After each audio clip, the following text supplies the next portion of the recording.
Welcome to my channel. This is third class of computer fundamentals. ठीक है, और आज का हमारा टॉपिक है रजिस्टर मेमोरी और कैशे मेमोरी। ठीक है,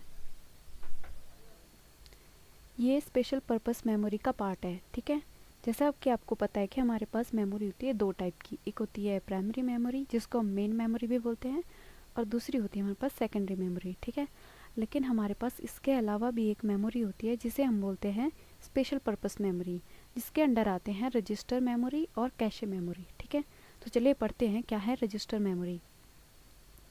register is a special purpose memory.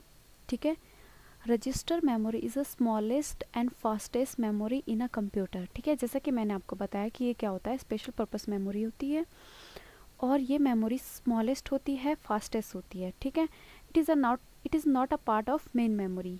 ये मेन मेमोरी का पार्ट नहीं होती है, उससे डिफरेंट होती है। ठीक है, they can hold only one piece of data at a time. ये एक ही डाटा एक टाइम पे होल्ड कर सकती है। ठीक है, उसके बाद आता है CPU uses these register to handle the process of execution effectively and efficiently। मतलब CPU क्यों यूज़ करता है रजिस्टर को। ठीक है, तो रजिस्टर इसलिए यूज़ किए जाते हैं ताकि, क्योंकि जो मेन मेमोरी होती है और जो सेकेंडरी मेमोरी होती है उसकी स्पीड क्या होती है, स्लो होती है। ठीक है, तो हम क्या करते हैं, रजिस्टर का यूज़ करते हैं क्योंकि ये फास्टेस्ट मेमोरी होती है। ठीक है, उसके बाद आता है registers have a specific storage. इनकी क्या होती है, स्पेसिफिक स्टोरेज होती है, कैपेसिटी। ठीक है, नॉर्मली 14 रजिस्टर आर प्रेजेंट होते हैं। ठीक है, CPU में माइक्रो प्रोसेसर चिप होती है जो, उसमें 14 रजिस्टर होते हैं। उसमें मोस्ट कॉमनली जो यूज़ होते हैं उनके नाम, पहला है एक्यूमुलेटर, उसके बाद है इंस्ट्रक्शन रजिस्टर, उसके बाद आता है एड्रेस रजिस्टर, स्टोरेज रजिस्टर और प्रोग्राम काउंटर। ठीक है, तो ये था रजिस्टर मेमोरी के बारे में। अब चलते हैं हम कैशे मेमोरी की। ठीक है, कैशे मेमोरी क्या होती है, ये भी क्या होती है, एक्सट्रीमली फास्ट होती है मेमोरी। ठीक है, and it is place nearest to the CPU। ये CPU के बिल्कुल नियरेस्ट होती है। And all the recent instruction are store in it. जो भी रिसेंट इंस्ट्रक्शन हमने दी होती है कंप्यूटर को, ठीक है, तो वो क्या हो जाती है, इसमें स्टोर हो जाती है कि अगर यूज़र को वो दोबारा इंस्ट्रक्शन चाहिए होगी तो फिर वो इजीली क्या हो जाएगा, फेच कर लेगा उसको। ठीक है, उसके बाद है cache memory is use to reduce the average time to access data from main memory.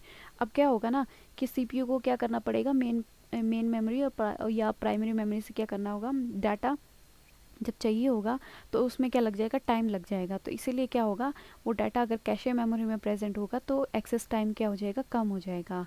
ठीक है, उसके बाद है the cache is smaller and faster. Cache क्या होती है, स्मॉल होती है और फास्टर होती है।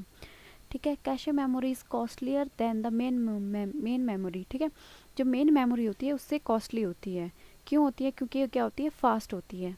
ठीक है, it holds frequently requested data and instruction so that they are immediately available to the CPU when needed। जब CPU को ज़रूरत हो तो वो क्या कर सकता है, फ्रीक्वेंटली रिक्वेस्टेड डाटा और इंस्ट्रक्शन को ले लेगा। ठीक है, अब ये तो हमने पढ़ लिया कैशे मेमोरी के बारे में, बट इसको इंट्रोड्यूस करने का क्या मकसद था। ठीक है, तो चलिए यहाँ पे समझते हैं। देखिए आप, देखो CPU था, CPU के पास मेमोरी थी, सेकेंडरी मेमोरी भी थी और प्राइमरी मेमोरी भी थी। ठीक है, तो सेकेंडरी मेमोरी होती है स्लो। इसको हम स्लो क्यों बोलते हैं,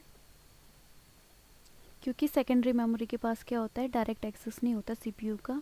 ठीक है, क्योंकि हमें डाटा पहले, CPU को पहले डाटा इसमें देखना होता है, इससे फिर प्राइमरी मेमोरी में जाएगा, प्राइमरी से सेकेंडरी में। ठीक है, इसकी स्पीड सेकेंडरी मेमोरी की स्पीड CPU से बहुत ही कम होती है। CPU की बहुत हाई स्पीड होती है। ठीक है, तो मैच नहीं कर पाती जिससे। ठीक है, इसलिए हमने क्या इंट्रोड्यूस किया, प्राइमरी मेमोरी को। प्राइमरी मेमोरी की स्पीड सेकेंडरी मेमोरी से ज़्यादा होती है, लेकिन फिर भी ये इससे कम होती है। ठीक है, तो इसलिए क्या होता था कि जैसे मान लो कोई प्रोसेस चल रही है और इसी बीच में उसको क्या हो गया, डाटा की रिक्वायरमेंट है। ठीक है, जो कि उसके कहाँ से लेना पड़ेगा, मेन मेमोरी से लेना पड़ेगा, तो उसमें क्या हो जाता था, टाइम लग जाता था। ठीक है, टाइम लग जाता था, तो इसी प्रॉब्लम को दूर करने के लिए इन्होंने क्या किया, कैशे मेमोरी को इंट्रोड्यूस किया।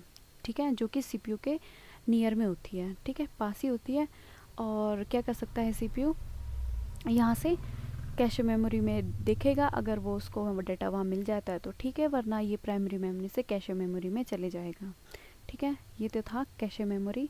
ठीक है, आज के लिए इतना ही, आगे पढ़ेंगे हम अगली क्लास में। ठीक है, थैंक यू।